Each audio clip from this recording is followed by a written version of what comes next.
So it's a pleasure to be here today. What we wanted to talk about was some things that we found in our first year of operation. We are about a year and a half old.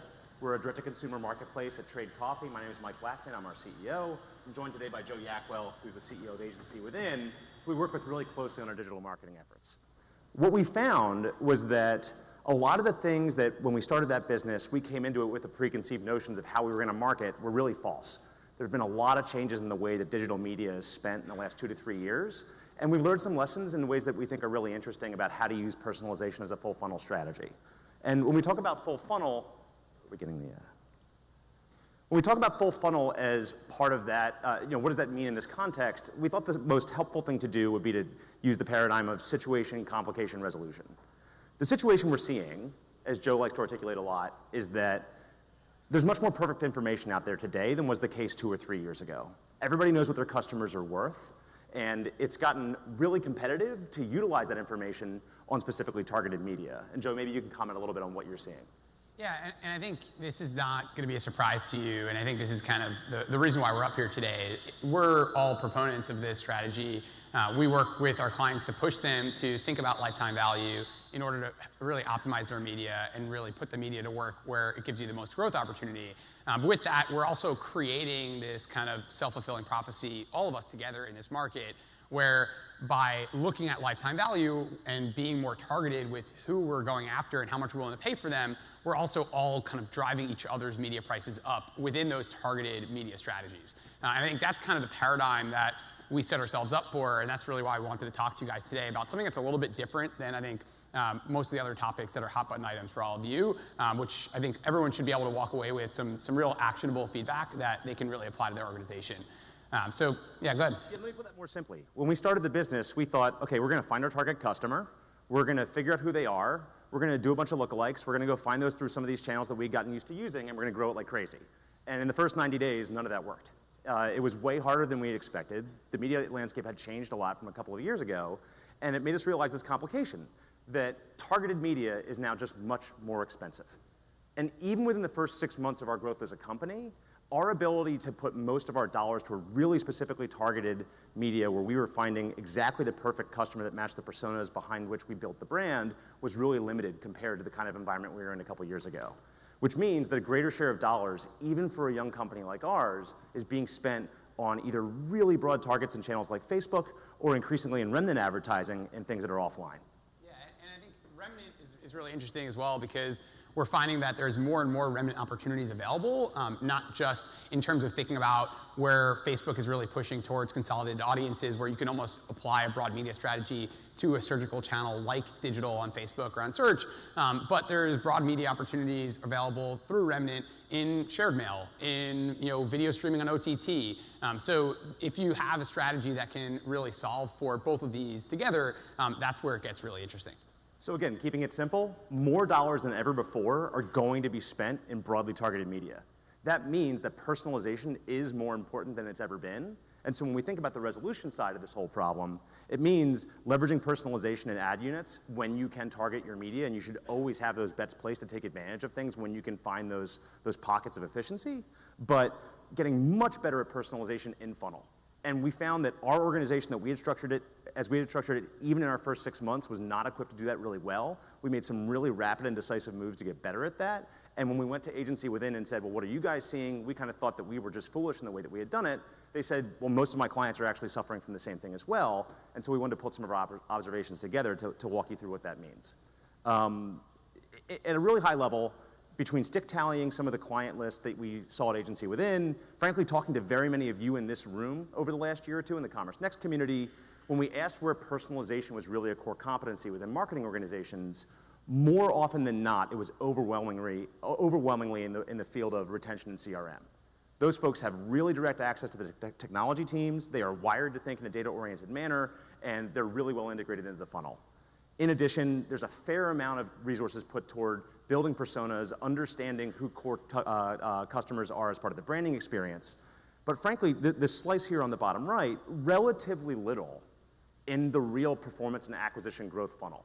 And I think this is so funny because there's a lot of different brands in the room at different scales, but for VC-backed brands, hyper-growth brands that have a very small percentage of their market share, and you look at where your media dollars are going and where your growth plan over the next 1 to 5 years is going to be fulfilled by, it's really going to be fulfilled through new customer acquisition. So if you then take a step back and say, how does my growth strategy and my business strategy as it relates to new customer acquisition versus getting more out of my existing customers translate into our tech resources, it's kind of odd that you would have 80 or 90% of your tech resources going against getting an incremental purchase out of an existing customer when you need to 10x or 100x your customer base in order to actually hit your goals over the next 3 to 5 years. So really trying to reshift that focus where growth marketing is a really big part of your product and your tech roadmap and your strategy to solving for personalization. Put in simpler terms, our retention marketing team was way better at writing Trello tickets than our growth marketing team, which meant they ended up taking more of the tech resources. They didn't have as much to do also. So. Well, there you go. And it was, frankly, regardless of the size of the company, I think it's really an unfair burden to put on growth marketers to say, tell me in 90 days how much of the tech pipeline you want and exactly what that feature looks like. You don't know until you see what happened in your bids 3 days ago. And so finding ways to give them access to the tech pipeline so that they're able to build personalization into what they were doing, we sucked at. We looked at ourselves 3 or 4 months in and felt like we were operating like a big company despite the fact that we were only a few months old. And so we took some really decisive measures to create a stronger link between our growth team and our technology teams and to build personalization more into the funnel. So when you look at why we might be a good example to learn from, and that I certainly hope most of you are larger than we are, only haven't been around for a few months, we have an interesting challenge, which is that our target customer is determined a lot more by behavior than demographic. Regardless of the whole macro things are costing more than they used to argument, no matter how we market at trade, what makes you a target customer for us is so much more about your personal experience with coffee than what your experience is in the rest of your life, that we actually need to be able to use broad media as a way of growing our business. And so our mission is to take people out of grocery stores, take people out of that Costco kind of mentality, and get them really into specialty coffee. And when we look at this $45 billion coffee market, we basically break it into 3 chunks really crudely here. There's a milkshakes market, which is way out of scope for us, which is people who want really creamy, cold, sort of like milkshakey kind of tasting things. There's a cheap stimulants market, which is people who just want the cheapest or most convenient form of caffeine possible to keep them awake. And then there's the beautiful spaces market, which is people who use really nice fast casual establishments to write the next big script or use the bathroom or do whatever they do in coffee shops because there's actually not that much coffee purchased. What we are in is the business of lovable coffee. People who really want agency in the process of making amazing coffee for themselves every morning. We think that market is a $15 billion market, and we think if we talk to anyone else outside of that market, we're never going to be successful selling to them. So how do we find these people? The first thing we do with personalization is we ask them, what is your coffee experience level? And if you look at the sort of microtype here, it's a lot of really common type in the first couple questions. It's a lot of really jargony coffee type and copy in the second couple potential answers. And we get responses like the one you see at the top right. When we nail it for those folks, our product market fit with them is really, really solid. And they look like what you would assume they look like lots of the time, which is this person is like early 30s. This is actually his apartment. You can learn a tremendous amount about your customers on Zillow. You sharing the PII with this person too? No, I have it all hidden. But you can learn a lot about customers that way, overlooking the Manhattan Bridge in Dumbo. As often, literally just as often, you find this guy, who is a father of 4 and a pastor who lives 45 minutes outside of Cincinnati, and like Mayor Pete, has a mortgage that's less than $1,000 a month. So those are our customers. And frankly, if you look at the well-heeled Brooklyn person, if you look at the folks outside of Cincinnati or wherever that might be across the country, when we launched the business at the beginning and we asked these questions, when customers answered this way at the top of that list, where they were less experienced in specialty coffee and converted, we got these responses from them about our product, which was that the bags were too small, it seemed expensive, they didn't understand why it was worth the money, we really weren't speaking to them. Yeah, and I think this is where, I want to pause here because I think this is where a lot of brands are today. And the way they're tackling it is by saying, okay, so how do we avoid acquiring that 5 out of 10 customer? Maybe we need to message with a value prop more clearly to actually prevent them from clicking on the ad. Maybe we need to target more granularly, add another overlay of demographic information to not go after those people and go after the people that we were showing a minute ago that have 10 out of 10s. And I think that's the approach of a typical growth loop where you say, I have my product, we have our thesis, we have our site funnel, and we're going to use that to go after this market because we know that it's big enough where we should be successful. But even for a company like Trade, which is still very early in its growth cycle, like we would be lying to ourselves if we said there weren't enough of those people in Dumbo or there weren't enough of those people in Cincinnati to grow the business. But that doesn't mean that you shouldn't rethink your strategy to figure out how to really convert these 5 out of 10s and turn them into 10 out of 10s also. Because that's where you can really broaden your ability to convert people in the entire market instead of saying, let's just sharpen the instrument further and further, because that's just going to get you deeper and deeper into that dilemma we talked about earlier of targeting media just getting even more expensive. So getting more surgical and getting more finite with who you're going after and how you go after them is really not the solution to true scale. And when I think about having watched this all play out over the last 10 years, I mean, the reason this is working this way is that 5 years ago, 7 years ago, a lot of people in this room were disrupting or challenging big brands by using these tactics. And today, this is all being paid for by people who are paying all of us to compete against one another using more granular targeting technology. And so it's going to be more expensive, and we all kind of know what the customers are worth, and we're all kind of willing to pay probably a little bit too much for each one of them in order to grow our businesses. Right. The 1% lookalike will get you from 0 to 5 million. What's going to get you from 5 million to 100 million? It's not going to be the 2% lookalike. And I think that's kind of where we're trying to tackle this next step. And so on a dime, a few months into our business, we actually split the offering, where our vestigial offering, which is still a really important part of our business, which is built for that existing coffee aficionado, we built something called the hookup, which is one really special coffee at a time with incredible variety. So among 400 different coffees, you are getting one of the 20 or 30 that are good for you. The assortment's turning over 10% per month with seasonality. We have all kinds of really interesting metadata and content about each one of these coffees.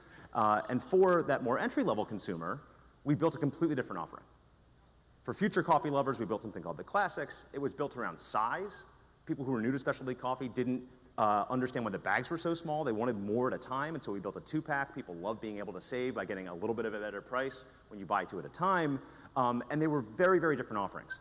And the most important part of all this was that personalization experiences in funnel allowed us to decide who we were talking to and completely bifurcate the experience. Right, and I think it's about listening to the customer too, where this didn't come out of nowhere. This didn't come out of a brainstorming session in a conference room. This comes from looking at what the customers want and what makes them happy and what makes them unhappy, and having the guts to say, even though we built this investor deck that says that the TAM on the original market is big enough where we should be able to scale, really having the guts to pivot. And zero credit to us. I mean, this is kind of Mike and his team who took this approach. And what you'll see in a little bit, what I love about this even more, is that it's not about giving the consumer this choice, right? We're not saying, hey, would you like the hookup or would you like the Classics? Most consumers, I actually would bet you, don't even know that these 2 options exist. And that's, I think, the beauty of where personalization comes in. Yeah, I mean, any of you who are merchants in this room look at this and say, like, great job. You know that there's a value in doing good, better, best. And we knew like 3 seconds into the business that we did not have a good, better, best strategy, which means you're probably stuck in niche if that's all you're selling. The challenge was that, given that 70, 80% of our traffic was mobile, we learned at the first mocks of trying to build the thing that the customers were asking for and listen to the customer and all that stuff that you hear about, that we were not going to be able to fit this whole decision tree into a mobile device. It was going to be completely impossible. And what was really exciting about where we landed was that using a personalization funnel where you really have the opportunity to understand that matrix between how much can you learn about a consumer, how quick can you make it to get them to the answer for something that's credibly the right thing for them, we were then able to lean into specific subscription experiences which were built exactly for that consumer, and we spent all of the cognitive load, literally every kilobyte that we had to load on non-Wi-Fi connections, on just explaining that particular experience so consumers would convert effectively and that it would be set up well for retention because they understood the offering really, really effectively. And then finally, coupling that with content where in the funnel, once we know who that consumer is, it's speaking to that specific value prop. We knew that the stories were so different that trying to jam it all into one experience and then fit it onto a mobile device wasn't going to work. And so the charge that we put to ourselves and also to our agency partners was to be able to dynamically create new content, A/B test those really, really rapidly, and then understand what was going to make these 2 different conversion funnels work, knowing they were completely working in parallel. Yeah, and I think where it gets really interesting on the content side of it as well is where we're challenging each other back and forth. So Mike has a really talented team internally that is building video content, that is building landing page experiences. We have a function similarly in-house on our side as well, and we're challenging each other and we're learning from each other. So we have a pay-for-performance offering around video content and landing page content. If our stuff doesn't work, we don't get paid on it. If our stuff works better than Mike's, he writes us a nice check, and then he goes and yells at his team about why our stuff's beating his, right? So it creates this healthy dynamic back and forth where people don't necessarily realize that the performance we're getting in social, as in particular where content is so heavy, is not necessarily your actual potential, even if you're being super, super smart about media buying, if your creative isn't necessarily unlocking the full potential of what's possible. So having that healthy balance where we can challenge each other, I think, has gotten us both to be really a lot better than we were at the beginning. What we were trying to do was two things that are naturally in conflict with each other. We were trying to hit focus and breadth at the same time. It's really, really hard. If you're really broad, it's really hard to be focused. And what was interesting was that empowering our growth team to monopolize a lot of the resources of our product and technology teams at a time when those folks were pretty busy, 3 or 4 months into the launch of a business, giving them the ability to monopolize those resources so that we could build funnels that were specifically built to narrowing down our value propositions as quickly as possible in a consumer's experience, so then we could invest in the right experience for each one of those commercial cycles. That was the key to us being able to monetize broad media. And again, bringing all of this back, it's like, where are you going to spend your ad dollars tomorrow? Are you going to spend it on a channel where the CPM is really, really appealing, but the conversion rate doesn't work because you don't have enough to sell those people you're reaching? Okay, fine, you're making a choice to specifically limit yourself to targeted media. If you're limiting yourself to targeted media, we made a decision that at 6 months into the business, we felt like we were risking saturation, and that's why there was this really important pivot point that, frankly, we were shocked that as we started talking to other people about this, lots of other people are all having the same problem. And I think it's something that the next generation of digital marketers are going to have to get much better at with the way they bring their products to market. So personalization is a way for us to reconcile those two otherwise competing objectives. And just from a case study perspective, what we found was that when you look at the percentage of customers in each subscription type, you can see we launched our subscription offering in September. About 60 days in, we felt like we were hitting a ceiling, where there were just not enough people who were already into these coffees enough to drive a big subscription business off of this value prop. But selling a lower priced offering had this massive risk of cannibalization. By splitting them out, by making a hard decision with the data that we had about which people would be right for which offering, you can see that we went from that hookup subscription being about 30% of sales to adding that classic subscription to the mix, getting good at understanding what to try to sell each person. And we actually grew hookup as a percentage of sales in tandem with introducing a lower priced offering that undercut it. Yeah, and I think when you want to kind of make this even more tangible, if we're going after an audience that we know is a wine enthusiast, or we know is someone who's into DIY, like the data that we have tells us that these are people that are going to be much more interested in the hookup. We can actually message value props that relate to the hookup in the ad unit because we know who we're speaking to. When we're going after remnant media or broad media, we don't know, and then we have a completely different treatment that we serve them, both visually and messaging-wise, as well as offer-wise, that really speaks to the fact that we don't know who you are, but we're going to try to entice you enough to get you into the funnel and then personalize it once you're back on site. And I think this blue kind of line here with cold brew is another great example of an additional pivot where I don't think Mike 6 months ago would have said, oh yeah, of course we're going to sell cold brew in the summertime. But I mean, we're showing you a graph here that is going right into the summer period where I'm sure way less of you are getting really excited about drinking a very hot coffee when you wake up and it's 90 degrees out.